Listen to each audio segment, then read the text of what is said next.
फुलझड़ी और मैं श्रुति।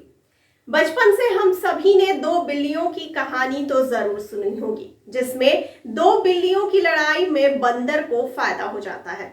लखनऊ की सरोजनी नगर सीट भी पति पत्नी की ऐसी ही लड़ाई के चलते सुर्खियों में आ गई। इस सीट पर योगी सरकार की मंत्री स्वाति सिंह और उनके पति दयाशंकर सिंह दोनों ही अपनी दावेदारी ठोक रहे थे, लेकिन बीजेपी ने एक झटके में ही इस विवाद को सुलझा दिया। इस सीट पर ना तो स्वाति सिंह को ही टिकट मिला और ना ही दयाशंकर सिंह को। टिकट ईडी के ज्वाइंट डायरेक्टर रहे राजेश्वर सिंह को मिल गया। आइए जानते हैं कि कौन है स्वाति सिंह और उनके पति। आपको बताते चलें कि स्वाति सिंह उत्तर प्रदेश सरकार में राज्य मंत्री स्वतंत्र प्रभार है। उनके पास महिला कल्याण, बाल विकास एवं पुष्टाहार मंत्रालय की जिम्मेदारी है। स्वाति के पति दयाशंकर सिंह खुद भारतीय जनता पार्टी के प्रदेश उपाध्यक्ष हैं।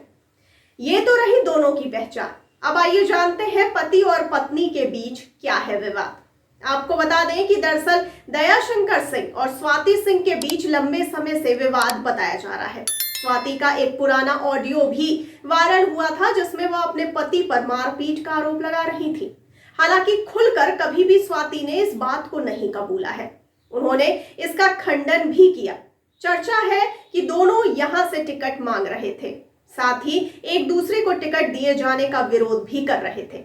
यही कारण है कि पार्टी ने पति और पत्नी के बीच चल रहे विवाद का फायदा पूर्व आईपीएस राजेश्वर सिंह को दे दिया।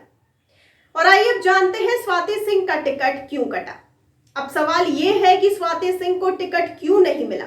इस सवाल के दो जवाब बताए जाते हैं। पहला तो ये कि बीजेपी के द्वारा जब सरोजनी नगर सीट के बारे में आंतरिक जानकारी जुटाई गई तो पता चला कि लोग उनके कामकाज से संतुष्ट नहीं हैं।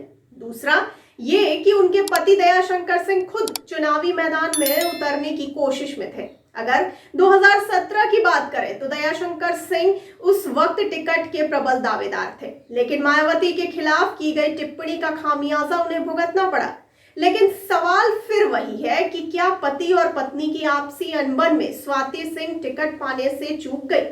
जानकार कहते हैं कि पति और पत्नी की आपसी लड़ाई से पार्टी खुद को परेशानी में महसूस कर रही थी। इसके साथ ही पिछले 5 वर्षों में स्वाति सिंह के कामकाज से सरकार की मुश्किलों में इजाफा हुआ था। सरकार और संगठन दोनों ने उन्हें संयम व्यवहार की अपील की थी, लेकिन उनके कामकाजी रवैये में किसी तरह का बदलाव नजर नहीं आया।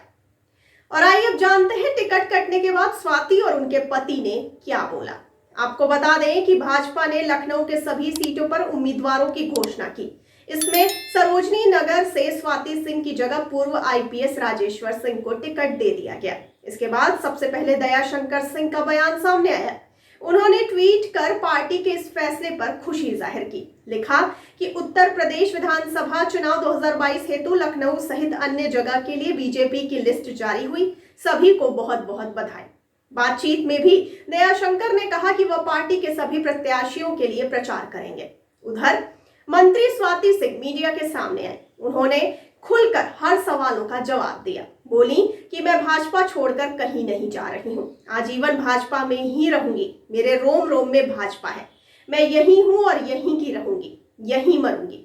स्वाति ने पति के साथ विवादों की खबर का भी खंडन किया और कहा कि उनका पति दयाशंकर सिंह के साथ कोई विवाद नहीं है। और आइए अब एक नजर डालते हैं विवादों से भरे स्वाति के राजनीतिक सफरनामे पर।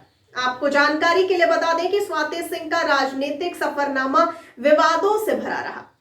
भाजपा ने पिछले विधानसभा चुनाव से ऐन पहले उन्हें पार्टी का टिकट तब दिया था जब तत्कालीन बसपा नेता नसीमुद्दीन सिद्दीकी द्वारा स्वाति और उनकी बेटी को लेकर विवादित टिप्पणी की गई थी। बीजेपी ने सन 2017 के चुनाव में उन्हें सरोजनी नगर से टिकट दिया और जीतने के बाद मंत्री भी बनाया। कहा जाता है कि मंत्री बनने के बाद भी विवादों ने स्वाति ने विवादों का पीछा नहीं छोड़ा। कभी बियर द बार के उद्घाटन तो कभी सीईओ के साथ बातचीत का ऑडियो वायरल और तहसीलदार को लेकर विवाद की वजह से वो चर्चा में लगातार बनी रही। अब चुनाव के ऐन वक्त पहले उनका और उनके पति दयाशंकर सिंह के बीच का विवाद सामने आ गया। अब आगे क्या, आपको बताते चले कि पार्टी सूत्रों के अनुसार पार्टी के बड़े नेता अब पति और पत्नी के बीच चल रहे विवाद को शांत करने के लिए जुटे हुए हैं। दोनों के बीच समझौता कराया जाएगा। पार्टी से जुड़े एक वरिष्ठ नेता ने बताया कि दोनों से यह कहा गया है कि वह भाजपा के लिए खुलकर प्रचार करें। सरकार बनने के बाद दोनों को उचित सम्मान दिया जाएगा। तो आपको इस पति पत्नी के विवाद को लेकर के क्या कहना है? अपनी राय और प्रतिक्रिया हम तक जरूर पहुंचाइए कमेंट बॉक्स में कमेंट करके, और साथ ही साथ हमारे चैनल को लाइक, सब्सक्राइब और शेयर करना ना भूलिए। और मुझे दीजिए इजाजत, लेकिन आप बने रहिए द फुलझड़ी के साथ। धन्यवाद।